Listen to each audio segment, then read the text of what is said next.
কাঁঠালের বিচি সাথে একটা মাত্র রুই মাছের লেজ দিয়ে বানিয়েছি দুর্দান্ত স্বাদের ভর্তা। অসাধারণ একটি ভর্তা যা এক থালা ভাত নিমিষেই শেষ হয়ে যাবে।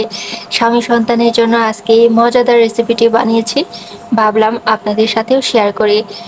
আসসালামু আলাইকুম, আশা করি সকলেই ভালো আছেন। আলহামদুলিল্লাহ, আমরাও ভালো আছি। নীলা লাইফস্টাইল থেকে নতুন আরেকটি ভিডিও নিয়ে আপনাদের সামনে হাজির হয়েছি। আশা করি যারা ভর্তা পছন্দ করেন তাদের জন্য আজকের ভিডিওটি অসাধারণ হবে। প্রচণ্ড গরম, সে কারণে আমি ডাব কেটে দিচ্ছি। ছেলে স্বামীকে আর কি ডাব কেটে দেব। এই গরমে যাতে শরীরের পানির ঘাটতি না পড়ে সেদিকে কিন্তু খেয়াল রাখা জরুরি। বেশি বেশি করে পানি খেতে হবে, কারণ এই প্রচণ্ড গরমে শরীর থেকে অতিরিক্ত ঘাম বের হয় এবং কি শরীরের যে পানি, অতিরিক্ত পানিটা বের হয়ে যায়, শরীর দুর্বল লাগে, ক্লান্তি বোধ হয়। সে কারণে যাতে পানির ঘাটতি না পড়ে সেদিকে আমাদের নজর রাখতে হবে। বেশি বেশি শরবত খেতে হবে, পানি খেতে হবে এবং কি পারলে ডাবের পানি খেতে হবে। মূল ভিডিওতে চলে আসি। কাঁঠালের বীজ। এখন কিন্তু কাঁঠালের সিজন। কাঁঠাল জাতীয় ফল এবং কি সুস্বাদু একটি ফল। অনেকের কাছে কাঁঠাল ভীষণ পছন্দের। এই কাঁঠালের বিচি দিয়ে কিন্তু মজার মজার রেসিপি করা যায়, ভর্তা করা যায়, তরকারি রান্না করা যায়, মাংস দিয়ে রান্না করা যায়। এবং কি একটা যদি লেজ থাকে তাহলে সেই একটা লেজ দিয়ে দুর্দান্ত স্বাদের ভর্তা বানানো যায়। আজকে আমি সেই দুর্দান্ত স্বাদের ভর্তা রেসিপিটি আপনাদের সাথে শেয়ার করছি। এর জন্য অবশ্যই আমার কাঁঠালের বিচি লাগবে, আর রুই মাছের একটা লেজ ছিল, সেটা দিয়েই আজকে বানাবো। আর সাথে লাগবে কাঁচামরিচ, শুকনা মরিচ, রসুন, পেঁয়াজ। তো কিভাবে বানাতে হবে আমি আজকে ধাপে ধাপে দেখিয়ে দিব। সাধারণ এই কাঁঠালের বিচি দিয়ে অসাধারণ রেসিপি করা যায়। তো আমি ডালাতে সব কিছু নিয়েছি, এখন এগুলোকে কাটাকাটি করতে হবে। বিচিগুলোকে আমি সিদ্ধ করব, সে কারণে খোসা ছাড়িয়ে নিচ্ছি। খোসা সহও কিন্তু সিদ্ধ করা যায়, সিদ্ধর পরে খোসা ছাড়িয়ে নেওয়া যায়। তো আমি সেটা না করে খোসাটা একটু ছাড়িয়ে দিচ্ছি। আর এটার যে লাল অংশটা আছে এটা কিন্তু আমি ফেলে দিই নাই, লাল অংশ সহই আমি ভর্তা বানাবো। তো এখন আমি একে একে সবগুলো বিচি আর কি ছাড়িয়ে নিব। তো ছাড়াতে কিছুটা সময় লাগে, তো একটু ধৈর্য সহকারে যদি ছাড়ানো যায় তাহলে কিন্তু মজার মজার রেসিপি করা যায়। তো আমি যে কয়েকটা দিয়ে ভর্তা বানাবো তো সেগুলো আমি ছাড়িয়ে নিয়েছি। এখন এই বিচিকে ভালোভাবে ধুয়ে তারপর সিদ্ধ করতে দেব। তো আমি চুলায় আর কি পানি দিয়ে পাতিল বসিয়ে দিয়েছি। এখন ভর্তা বানানোর জন্য কাঁঠাল সিদ্ধ করা, কাঁঠালের বিচি সিদ্ধ করা, মাছ ভাজি করা, আর কি পেঁয়াজ রসুন ভাজি করা। তো একে একে আমি সবগুলো আর কি করে নিব। তো আমার আজকের রেসিপিটি দুইভাবে। তো প্রথম পর্যায়ে সিদ্ধ আর ভাজি করার পর্ব, তারপরে বানানোর পর্ব। তো এখন আমি আর কি বসিয়ে দিয়েছি। তো এটাতে বলক এসেছে, আর এই ফাঁকি আমি সেই একটা রুই মাছের লেজ ভেজে নিচ্ছি। এখানে যে শুধু লেজে নিতে হবে আর রুই মাছই নিতে হবে তা কিন্তু না। আপনি যদি মাছের পেটির অংশ, পিঠের অংশ নেন তাহলেও কিন্তু হবে, আর যে কোনো মাছ দিয়েও কিন্তু করা যায়। তো আমার কাছে এখন রুই মাছের লেজ ছিল, সে কারণে আর কি এটা দিয়েই বানাচ্ছি। অনেক সময় দেখা যায় যে বাচ্চারা মাছ খেতে চায় না, সেক্ষেত্রে কিন্তু আপনি মাছ দিয়ে বিভিন্ন রকমের আইটেম তৈরি করে বাচ্চাকে খাওয়াতে পারেন, সে বুঝতেই পারবে না যে মাছ খাচ্ছে। তো আমি মশলা দিয়ে মাখিয়ে নিয়েছি।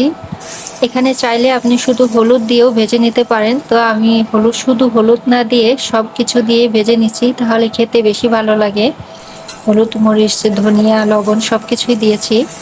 তো আমরা নর্মালি যেরকম মাছ ভাজি করে খাই ঠিক ওই রকমটা করে আমি এখন এটা ভেজে নেব।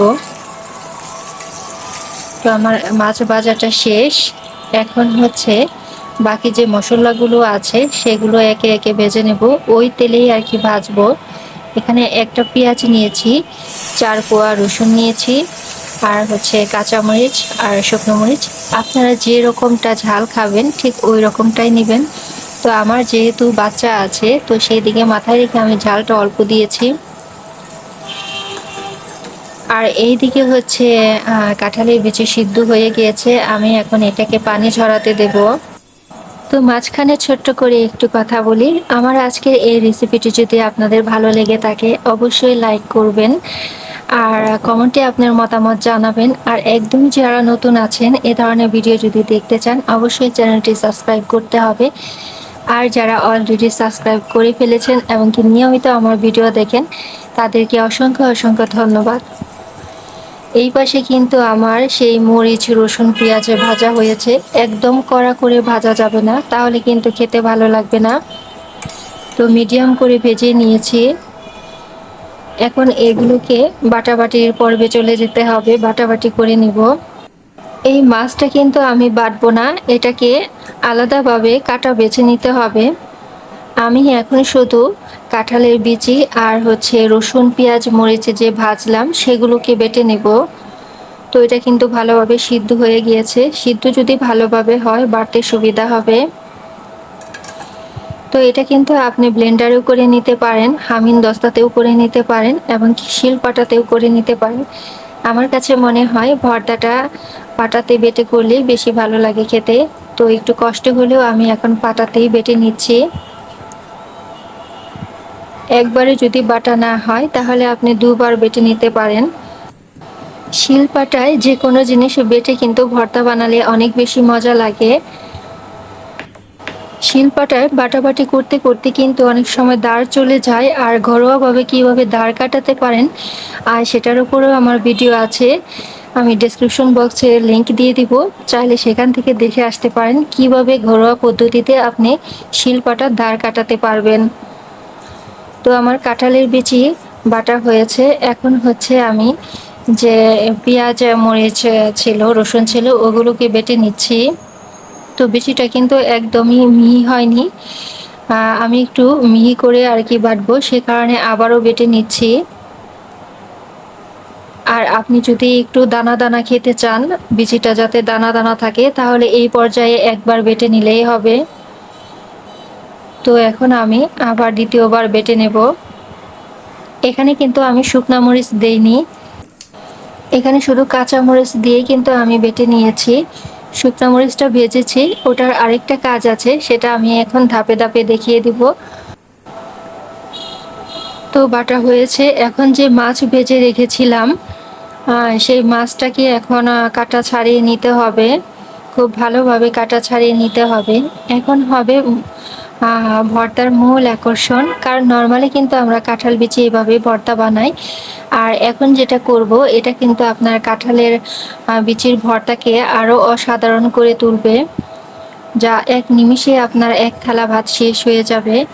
এখন খুব সতর্কতার সাথে আমি এই লেজটা বেছে নিব, ভালো করে বেছে নিব যাতে কাটা না থাকে। ছোট বাচ্চাকে যদি খাওয়ান এই ভর্তাটা খুব সতর্কতার সাথে আর কি মাছটা বেছে নিতে হবে।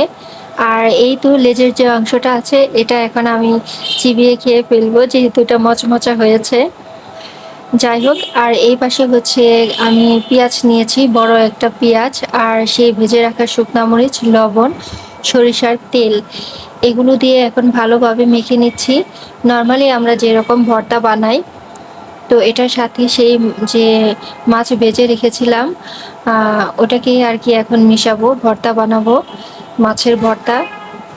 তো মাছের ভর্তা বানানোর পর যে কাঁঠালের বিচিটা আমি বেটেছি ওইটা আর কি ভালোভাবে মিশিয়ে দেব।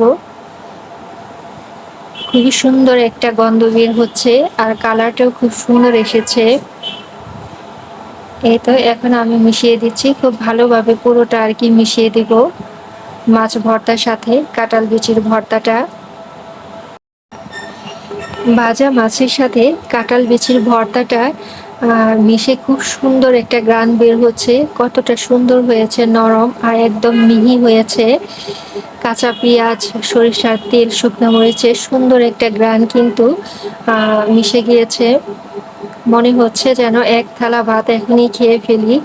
আপনি এটাকে এখন যে কোনো শেপে পরিবেশন করতে পারেন। তো খুবই মজাদার, খুবই অসাধারণ, সাধারণ একটা জিনিস দিয়ে কিন্তু অসাধারণ ভর্তা হয়েছে, আপনার মুখের রুচি এনে দেবে।